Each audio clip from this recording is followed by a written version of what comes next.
only have an ideology coming from his culture. In the early 70s, I met a brother, an African, who informed me that he was a Maoist, following the line of Mao Zedong's thought. Now let me tell you, Mao Zedong is a great man. Let me tell you, Mao Zedong is a great man, for whom I have the greatest deal of admiration and respect, and of whom I assure you will bring the Chinese masses through the thoughts of Mao Zedong to their proper victory, which of course is inevitable. This man told me he was a Maoist. He said, "What are you?" I said, "Well, you know me, I'm just saying Kwame Toure." And Kwame Toure, Kwame Nkrumah? I said, "Yeah." He said, "What Kwame Nkrumah do? You see what Mao did? Mao unified China. Mao took capitalism out of China. Mao destroyed feudalism. Mao entrenched socialism in China. What did Kwame Nkrumah do?" I told him, Kwame Nkrumah says, you don't judge a people by the heights they've achieved, but the depths from which they've come. Understand? I told him that all Mao Zedong had to fight against was Japanese imperialism and Chinese feudalism.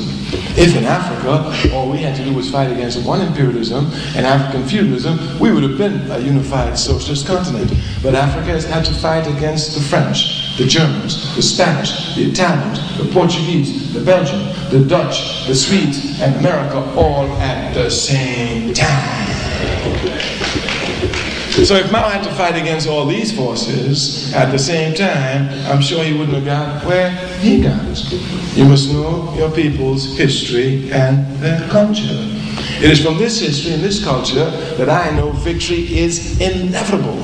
Because if these people, having nothing, have fought against all these powers, back them up against the wall, you understand? With nothing, now today that they got where they got, ain't nothing gonna keep them from going where they got to go to get their freedom. Our people will be free. Of this there isn't the slightest question. In conclusion, since we look at the culture and we repeat it, the only way we can know our culture is by studying it and by being involved in the people's struggle. Both of them must come at the same time. Don't let capitalism confuse you. You can't think about something unless you're involved in it. You can't think about basketball unless you play it. I know while looking at television you can criticize all the basketball players. But unless you take basketball, you can't think about basketball. If you don't study physics, you can't think about physics. And if you don't struggle for your people's unity, you can't think about your people's unity. The only way you can think about something is when you're involved in the struggle of that thing. And if you want your people united, you can't think about your people's unity unless you are involved in the struggle to unite your people. So when we say here that we need to think about our culture, the only way we can think about it is when we are involved in it, used as a weapon to advance our people.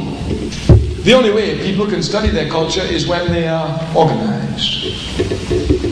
The only way people can use their culture properly as a weapon is when they are organized. It is clear that even those of us who come now to fight to use our culture as a struggle, which we must, as a weapon in our struggle, which we must, we have to use it from an organized basis. Because the organized aspect of the community worldwide is very small. To put it lightly, 96% of the African masses worldwide do not belong to any organization fighting for them. 96%. You know, if the NAACP had 96% of the masses of people inside the NAACP, that organization would change tremendously. That organization would change tremendously. Thus, the attack is not against the organizations, the attack is against the capitalist system to push our people into organizations to liberate themselves. You must understand precisely here. We know that 96% of our people do not belong to organizations. Our fight is not with them. We know why they're not in the 96, why they're not in the organizations. It's because of capitalism. Because our fight is against capitalism to help liberate these people, bring them into the struggle so they play their proper role. You must get a clear understanding. And that's where your culture plays such a crucial position. And the culture in America is becoming more and more alienated, a lot less. I remember in 1968 when I did a workshop in Mississippi, I made a statement that, well, Africans and Americans have different culture completely, even their language is different. They call me racist. You know, I said, no, not only is it different, I said it's going to get more different. It's going to get more alienated. They call me racist. But you know, today, I'm certain that it's difficult for most white people to understand a rap record the first time around. And I'm sure even after listening to it several times, they still can't hear it. They got to slow down the speed before they can hear what's going on. So if you look very carefully, our culture is not coming closer, it's becoming more alienated. More Africans in America are going to affirm African culture in America than ever before. Not only by clothes, not only by songs, but even by discipline and by their commitment to their people through getting into organizations. It is only our culture that will liberate us. It is only our culture that will advance us. It's only our culture that will guarantee us eternal development. And the only way we get our culture is by being organized. So we start off where Sister Imani left off. If you want to advance your people, if you really want them to unite, if you're tired of the drugs in your community, if you're tired of all the nonsense in your community, the only way you can get rid of it is by understanding your culture in the organization in which you belong and waging a struggle from there.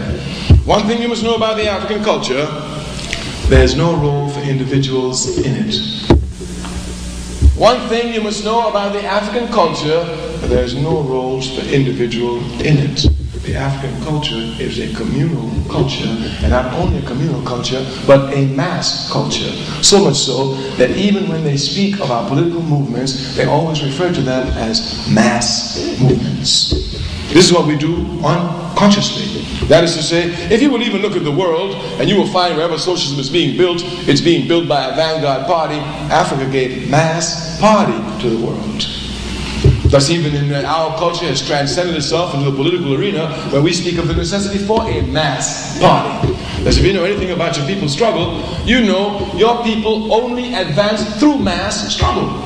As a matter of fact, if you don't know anything about the history of your people in the world, you know just America, the statement I make is a correct statement. No individual African advances in this country based on their own worth or talents and abilities, but in fact advance only on the blood of the masses of their people.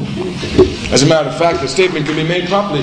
We as a people make no advancement unless we shed blood. I mean, even to sit in a filthy 5 and 10 cent store, you got to shed your blood. To sit on the bus where everybody else sits, so you pay the same money, you got to shed your blood. If you got money right now in New Jersey and you want to live wherever you want to live and you're African, you got to shed your blood. Even to get your children to state schools where you pay taxes like everybody else, you got to shed your blood. And to get the most sacred aspect of their democracy, the vote, you got to shed your blood. Nobody sitting here can show me one advancement we as a people have made in this country, even individual, where we didn't shed our blood. And they try to make it individual advancement as if it's making history. This was the first African in such and such an area. Here's another first one. This is the first one to do. Come on. These people come out of the struggles of the people. Even this traitor, Colin Powell, he didn't get there based on his power. It's a result of the struggles of people. It's a result of the struggles of people. And he even got there directly because of Martin Luther King. Right. Because King came to demobilize the Africans in the U.S. Army. To confuse us, they put Powell there to let you think you got power when you ain't got no power, just like they put Dinkins there and a whole lot of